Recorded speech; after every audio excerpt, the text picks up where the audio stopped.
ফকিরের মা বলল, মাইয়া এমন কইরা হাসতেছে যেন ওর বিয়ার কথা হইতাছে। দেখো না কারবার। ওর দিকে একটা তীব্র কটাক্ষ হেনে পর মুহূর্তে সেখান থেকে সরে গেল টুনি।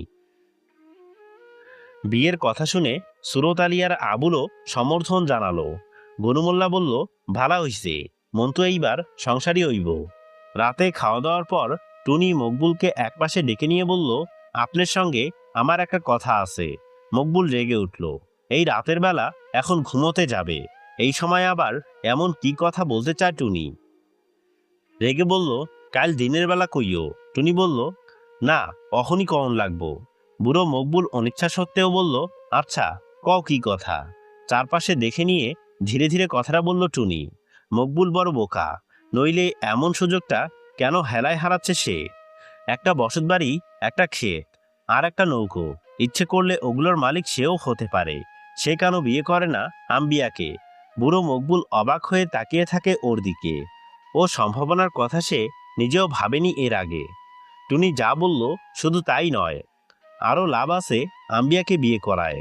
সারাদিন একটানা ধান ভানতে পারে সে, খাটতে পারে অসম্ভব। ওকে চুপ করে থাকতে দেখে টুনি আবার বলল, চিন্তা করতেছ কি? চিন্তা করার কিছুই নাই। এই মুহূর্তে টুনিকে ওর নিজের চেয়েও অনেক বড় বলে মনে হলো মকবুলের। মনে হলো টুনির কাছে নেহায়েত একটা শিশু সে। একটু পরে চাপা গলায় মকবুল বলল, বড় বউ আর মাইজা বউ যদি রাজি না হয়? টুনি বলল, রাজি হইব না কেন, নিশ্চয়ই হইব। মকবুল বলল, ওগো না হয় রাজিকরণ গেল, কিন্তু আম্বিয়া? মকবুলের কণ্ঠস্বরে গভীর অন্তরঙ্গতা।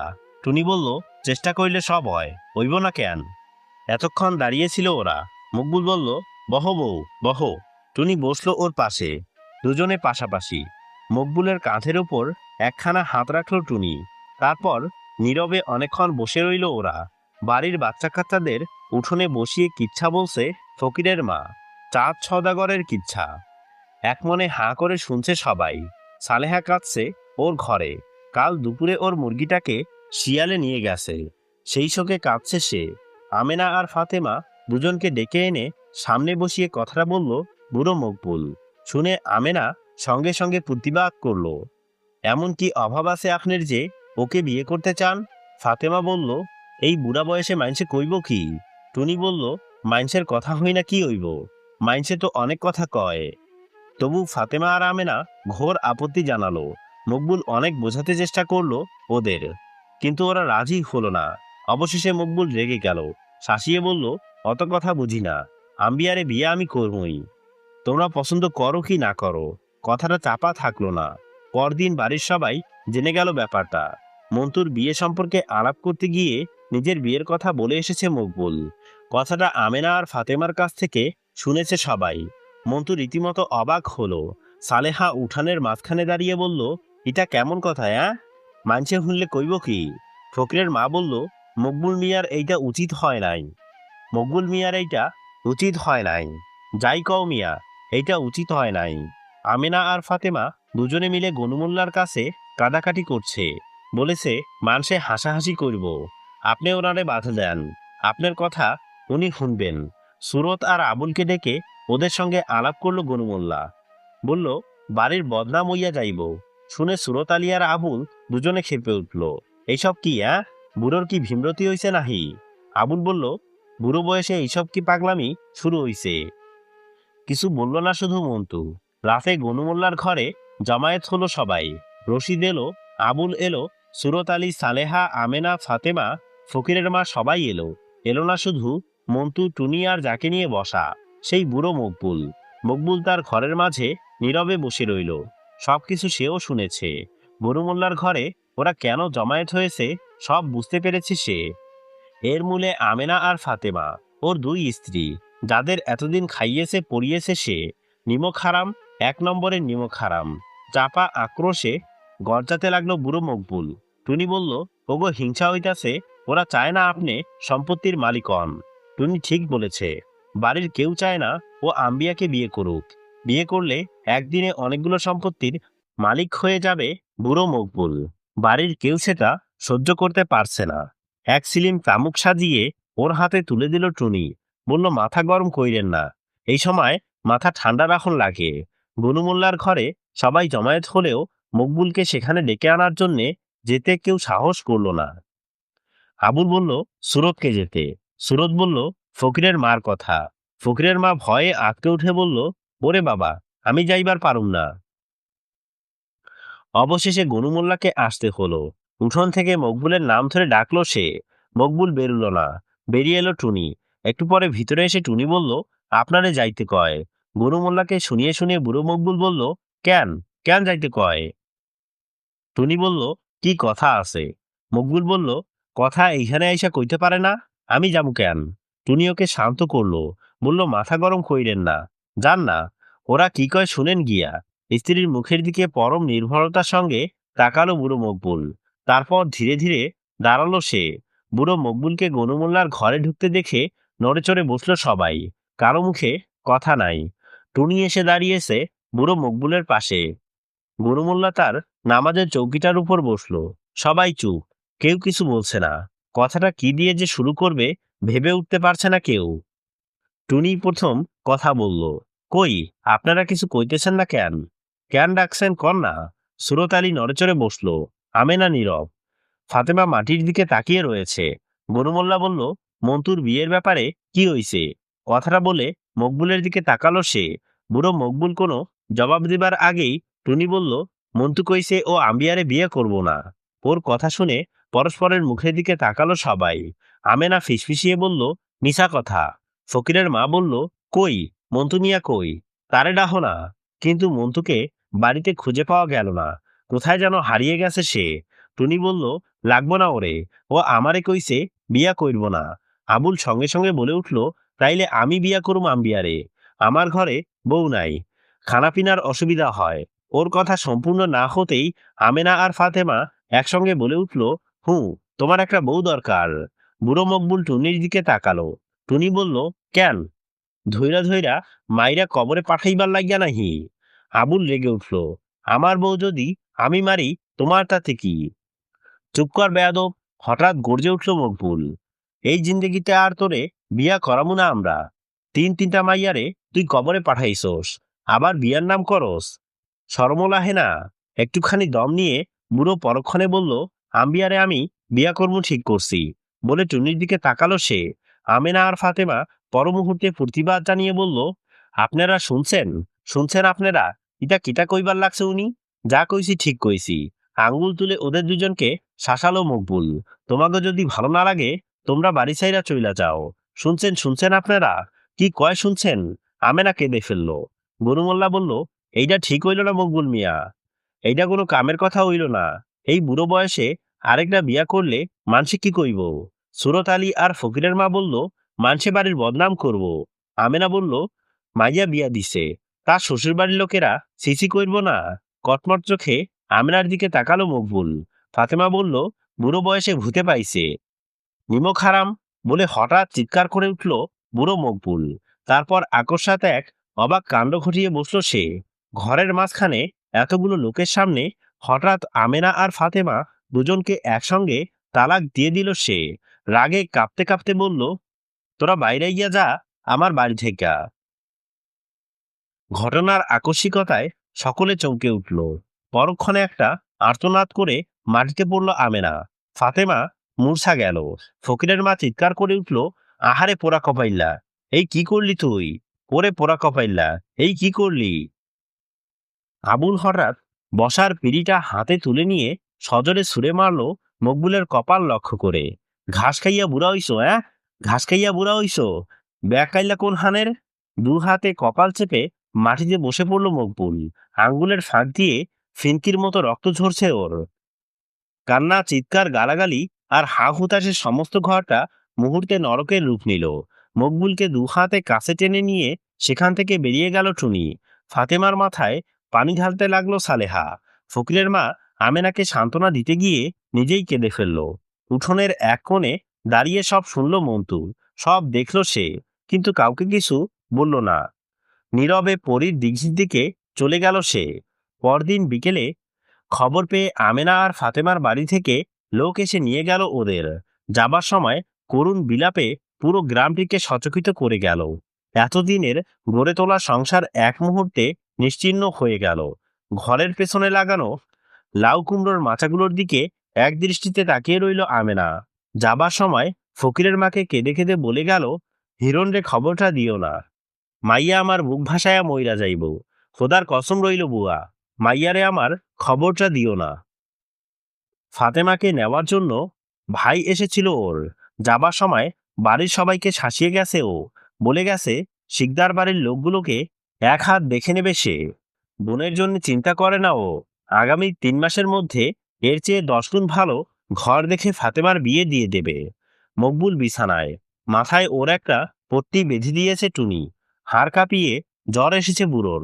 মাঝে 2-1 বার চোখ মেলে তাকিয়েছিল, এখন নীরবে ঘুমোচ্ছে। টুনি ওর পাশে বসে বাতাস করছে ওকে। রাতে গনুমুল্লা এলো ওর ঘরে। বুড়ো মকবুলের গায়ে মাথায় হাত দিয়ে ওর জ্বর আসে কিনা দেখলো, তারপর আস্তে করে বলল, রাগের মাথায় ইডা কিডা কইলা মিয়া, শরীর ভালো হইয়া গেলে ভাবি সাব করে বাড়ি নিয়ে আহো। রাগের মাথায় তালাক দিলে তো আর তালাক হয় না, এই তালাক হয় নাই তোমার। এক বাটি বার্লি হাতে বিছানার পাশে এসে দাঁড়ালো টুনি। টুনিকে আসতে দেখে গনুমুল্লা চুপ করে গেল। টুনির উপরে আক্রোশ পড়েছে সবার। সবাই বুঝতে পেরেছে এই যেসব কাণ্ড ঘটে গেছে এর জন্যে টুনিই দায়ী। উঠোনে দাঁড়িয়ে অনেকে কথা বলল, ওর নাম ধরে অনেক গালাগাল আর অভিশাপ দিল বাড়ির ছেলেমেয়েরা। টুনি নির্বিকার, একটি কথার জবাব দিল না। দিন কয়েক পরে আম্বিয়ার চাচা সমীর শেখ জানিয়ে দিয়ে গেল বুড়ো মকবুলকে বিয়ে করবে না আম্বিয়া। তাছাড়া খুব শিগগিরই আম্বিয়ার বিয়ের সম্ভাবনাও নেই। কথাটা শুনল বুড়ো মকবুল, শুনে কোনো ভাবান্তর হলো না। ঘরের কড়িকাঠের দিকে এক দৃষ্টিতে তাকিয়ে রইল সে। ইদানিং দিনরাত মকবুলের সেবা শুশ্রূষা করছে টুনি, সারাক্ষণও ওর আশেপাশে থাকে। একটু অবকাশ পেয়ে রসিক ঘরে গিয়ে রান্নাবান্নার পাটটা সেরে আসে সে। মরিচ ক্ষেত আর লাউ কুমড়ার গাছগুলোর তদারক করে আসে। মাঝে মাঝে ফকরের মা আর সালেহার আলাপ শুনে টুনি। মন্টু আর আম্বিয়াকে নিয়ে আলাপ করে ওরা। আজকাল নাকি অনেক রাত পর্যন্ত আম্বিয়াদের বাড়ি থাকে মন্টু। টুনি শুনে কিছুই বলে না। একদিন বিকেলে মন্টু যখন বাইরে বেরুবে তখন তার সামনে এসে দাঁড়ালো টুনি। বলল, জ্বরটা ওর ভীষণ বাইরে গেছে, কবিরাজের কাছ থাইকা একটু ওষুধ আইনা দিবা। ওর মুখের দিকে নীরবে কিছুক্ষণ তাকিয়ে রইল মন্টু। ভীষণ শুকিয়ে গেছে টুনি। হঠাৎ বয়সটা যেন অনেক বেড়ে গেছে ওর। চোখের নিচে কালি পড়েছে, চুলগুলো শুকনো। মন্টু ইতস্তত করছিল। টুনি আবার বলল, আজকা না হয় মাঝি বাড়ি নাই গেলা, একটু ওষুধ আইনা দাও।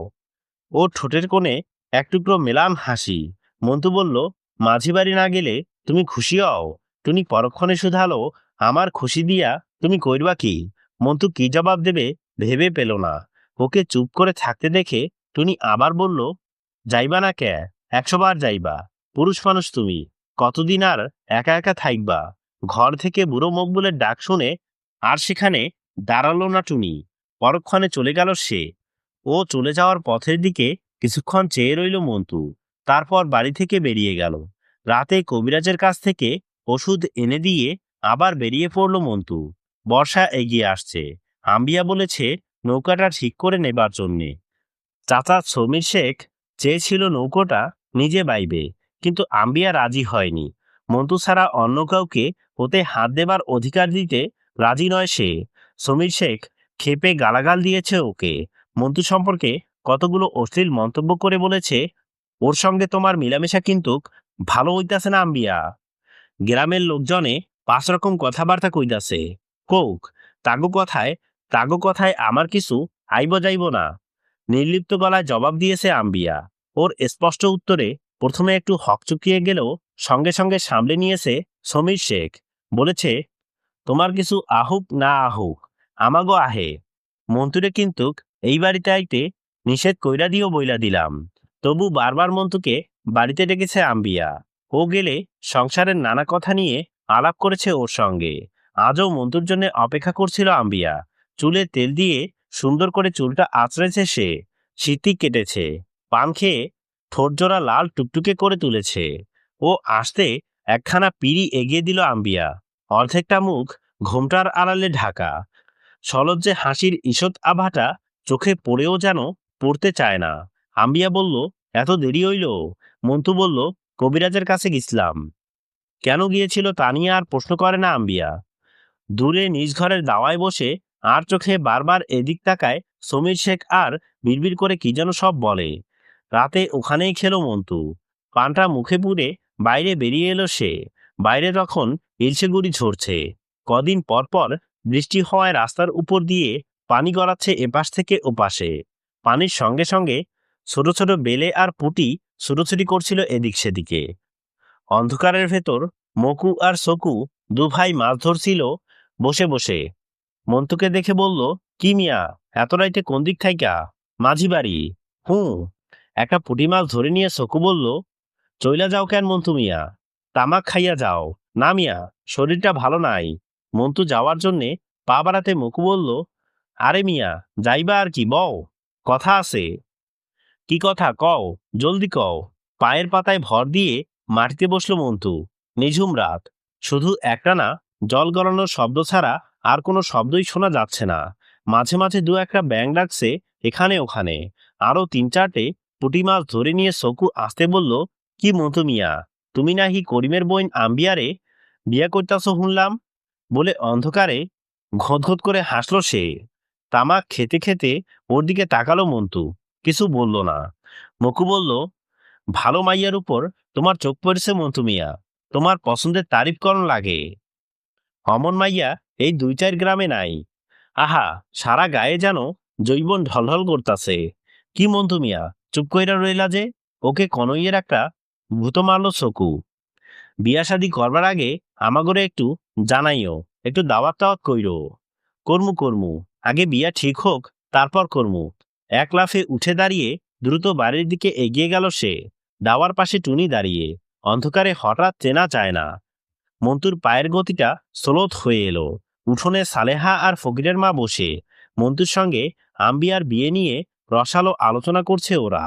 আম্বিয়ার চাচা আজ বলেছে সামনের শুক্রবার জুমার নামাজের পর গায়ের মাতবরদের কাছে কথাটা তুলবে সে, বিচার চাইবে।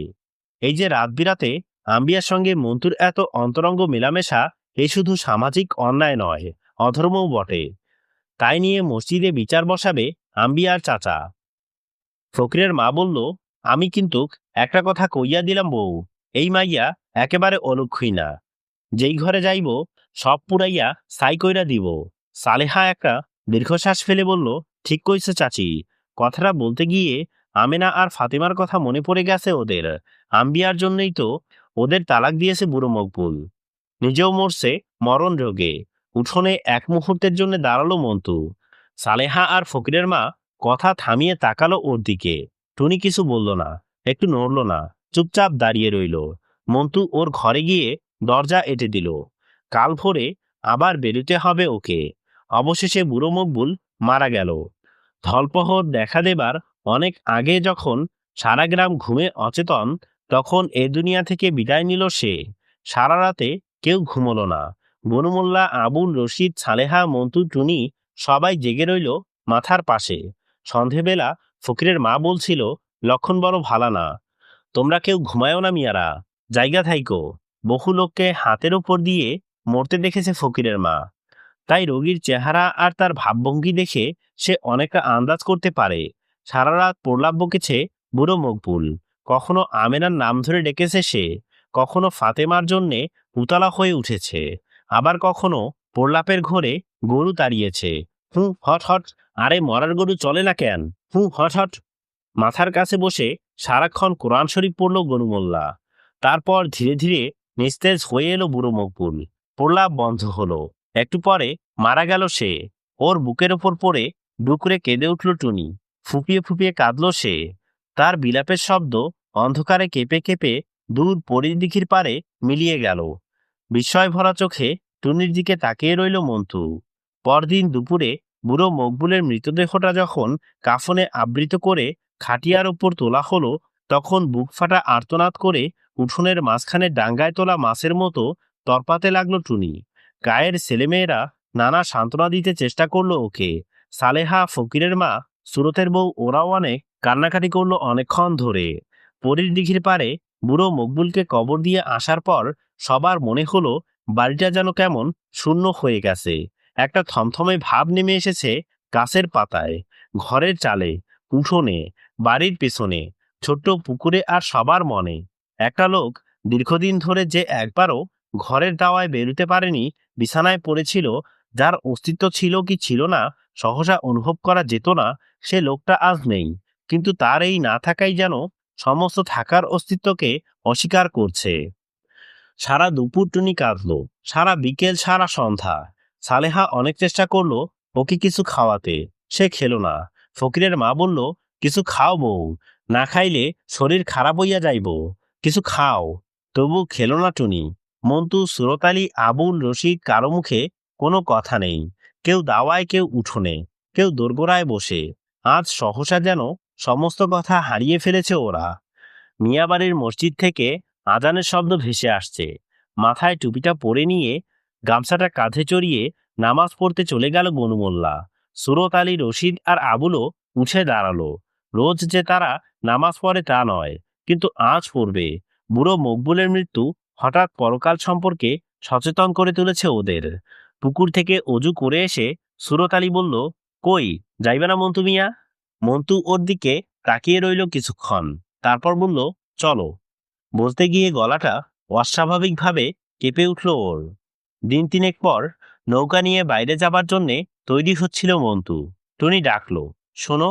মন্টু তাকিয়ে দেখলো এ কয়দিনে ভীষণ শুকিয়ে গেছে টুনি। চোয়ালের হাড় দুটো বেরিয়ে পড়েছে, চোখের নিচে কালি পড়েছে তার, মুখখানা বিষণ্ণ, মাথায় ছোট একটা ঘোমটা। মন্টু বলল, কি? টুনি চারপাশে তাকিয়ে আস্তে করে বলল, আমার একটা কথা রাখবা? মন্টু বলল, কও। মাটির দিকে তাকিয়ে থেকে কিছুক্ষণ কি যেন ভাবলো টুনি, তারপর আস্তে করে বলল, আমারে একদিন সময় কইরা আমাগো বাড়ি পৌঁছাইয়া দিয়া আইবা। টুনির চোখ জোড়া পানিতে ছলছল করছে। বুড়ো মকবুলের মৃত্যুর সঙ্গে সঙ্গে এ বাড়ির সাথে সকল সম্পর্ক শেষ হয়ে গেছে টুনির। আর কতদিন এখানে এমনই করে পড়ে থাকবে সে? মন্টু আস্তে করে বলল, ঠিক আছে যামুনি। কোন দিন যাইবা? টুনি মৃদু গলায় বলল, যেই দিন তোমার সুবিধা হয়। বলতে গিয়ে কেঁদে ফেলল সে। মন্টু বিব্রত বোধ করলো। কি বলে যে ওকে সান্ত্বনা দেবে ভেবে পেল না সে। টুনি একটু পরে কান্না থামিয়ে বলল, বড় ইচ্ছা আছিল তোমার বিয়া দেখা যামু, তোমার হাতে মেহেন্দি পরাইয়া দিমু। থাকুন আর গেল না। এ কথার আর উত্তর দিল না মন্টু। গায়ের সবাই জানে সামনের শীতে আম্বিয়াকে বিয়ে করছে ও। টুনিও জানে।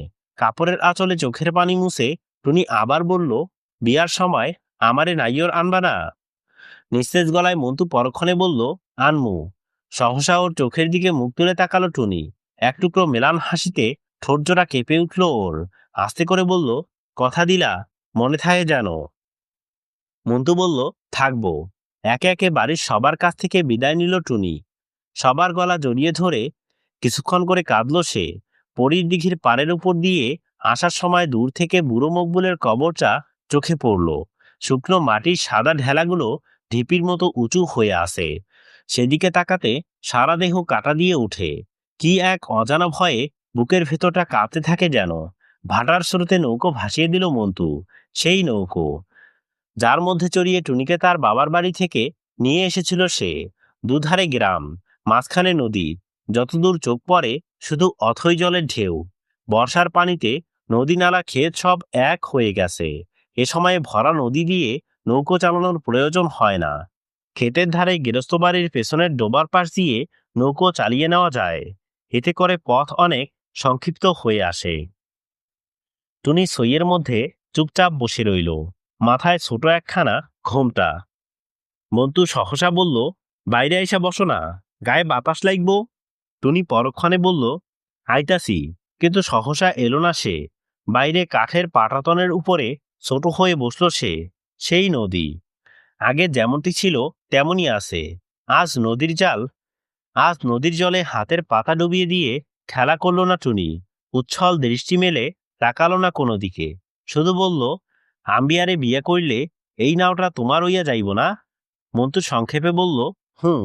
টুনি বলল, বিয়ার পরে এই বাড়িতে থাকবা না আম্বিয়াগো বাড়ি চইলা যাইবা? এ কথার কোনো জবাব দিল না মন্টু। সে শুধু দেখল ঘোমটার ফাঁকে একজোড়া চোখ গভীর আগ্রহে তাকিয়ে রয়েছে ওর দিকে। উত্তর না পেয়ে টুনি আবার বলল, চুপ কইরা রইলা যে? মন্টু হঠাৎ দূরে আঙ্গুল দেখিয়ে বলল, শান্তির হাট। টুনি চমকে তাকালো সেদিকে। ভাটার স্রোতে ঠেলে নৌকোটা ধীরে ধীরে এগিয়ে চলেছে শান্তির হাটের দিকে। সার বাঁধা দোকানগুলো স্পষ্ট দেখা যাচ্ছে এখান থেকে। সহসা জোরে দাঁড় টানতে লাগলো মন্টু। একটা ঝাঁকুনি দিয়ে দ্রুত এগিয়ে গেল নৌকো। পড়তে গিয়ে সঙ্গে সঙ্গে নিজেকে সামলে নিল টুনি। মাথার উপর থেকে ঘোমটাটা পড়ে যেতে পরক্ষণে সেটা তুলে নিল আবার। মন্টু একদৃষ্টিতে ওর দিকে তাকিয়ে রয়েছে। গভীরভাবে কি যেন দেখছে সে। নৌকোটাকে ঘাটের দিকে এগুতে দেখে টুনি বলল, ঘাটে ভিড়াইতেছ কেন? নামবা নাকি? মন্টু চুপ করে রইল। টুনি আবার বলল, হাটে কি কোনো কাম আছে? মন্টু মুখখানা অন্যদিকে সরিয়ে নিয়ে হঠাৎ মরিয়া গলায় বলল, মনোয়ার হাজিরে কথা দিছিলাম ওর ওইখানে এক রাইতের লাইগা নাইয়র থাকুম, চলো যাই। টুনির দেহটা ধরে কে যেন একটা সজোরে নাড়া দিল। মুহূর্তে চোখজোড়া পাথরের মতো স্থির হয়ে গেল ওর। মন্টুর চোখের দিকে পলকহীন দৃষ্টিতে অনেকক্ষণ তাকিয়ে রইল সে। মন্টু আবার বলল, মনোয়ার হাজিরে কইলে ও মোল্লা ডাইকা সব ঠিক কইরা দিব। আবেগে গলাটা কাঁপছে ওর। টুনির চোখের কোণে তখন দুফোঁটা জল চিকচিক করছে। অত্যন্ত ধীরে ধীরে মাথাটা নাড়ালো সে। আর অতি চাপা স্বরে ফিসফিস করে বলল, না, তার হয় না মিয়া, তার হয় না। বলতে গিয়ে ডুকরে কেঁদে উঠল সে। হাতের বৈঠাটা ছেড়ে দিয়ে বোবা চাউনি মেলে ওর দিকে তাকিয়ে রইল মন্টু। একটা কথাও আর মুখ দিয়ে বেরুল না ওর। তারপর নদীর স্রোত বয়ে চলল, কখনো ধীরে কখনো জোরে, কখনো মিষ্টি মধুর ছন্দে। সেদিন হাটবার সওদা করে বাড়ি ফিরছে মন্টু। 2 পয়সার পান, 1 আনার তামাক আর 10 পয়সার বাতাসা। কার্তিকের শেষে অগ্রহায়ণের শুরু। ঘরে ঘরে ধান উঠেছে। অনেক রাত পর্যন্ত কারো চোখে ঘুম থাকে না। কাজ আর কাজ। সারাদিন ধান কেটে এনে পালা দিয়ে রাখে, রাতে গরু দিয়ে মারায়, তারপর ঝেড়ে মুছে সব পরিষ্কার করে রাখতে রাখতে রাত অনেক গড়িয়ে পড়ে। হাট থেকে বাড়ি ফিরে এসে মন্টু দেখে উঠোনে আসর জমিয়ে বসে পুঁথি পড়ছে সুরত আলীর বড় ছেলেটা। মৃত বাবার এই গুণটি অতি সুন্দরভাবে আয়ত্ত করেছে সে। দূর থেকে শুনলে অনেক সময় বোঝাই যায় না, মনে হয় সুরত আলী বুঝি বসে বসে পুঁথি পড়ছে। শুনো শুনো বন্ধুগণ রে, শুনো দিয়া মন, ভেলুয়ার কথা কিছু শুনো সর্বজন। আজ উঠোনে এসে দাঁড়াতে ওদের সবার কথা মনে পড়ল মন্টুর। বুড়ো মকবুল, রশিদ, আবুল, সুরত আলী কেউ নেই। জীবনের হাটে সকল বেচাকেনা শেষ করে দিয়ে একদিন আকস্মাৎ কোথায় যেন হারিয়ে গেছে ওরা।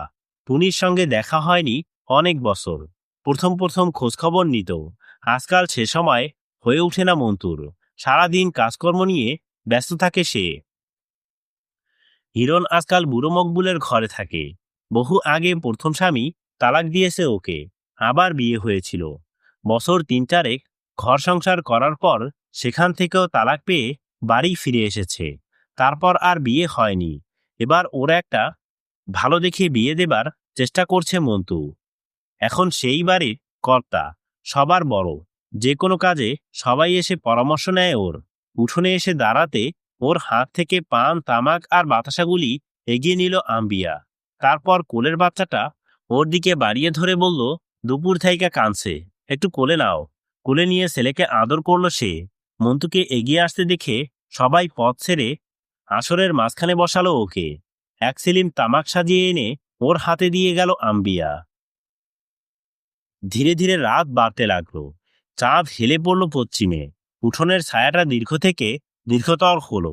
পরিদিঘির পারে একটা রাতজাগা পাখির পাখা ঝাপটানোর আওয়াজ শোনা গেল। সুরত আলীর ছেলেটা তখনও একটানা পুঁথি পড়ে গেল। কি কহিব ভেলুয়ার রূপের বাখান, দেখিতে সুন্দর অতীরে রসিকের পরাণ। আকাশের চন্দ্র যেন রে ভেলুয়া সুন্দরী, দূরে থাকি লাগে যেন ইন্দ্রকূপের পরী। সুর করে ঢুলে ঢুলে এক মনে পুঁথি পড়ছে সে। রাত বাড়ছে, 1000 বছরের পুরনো সেই রাত।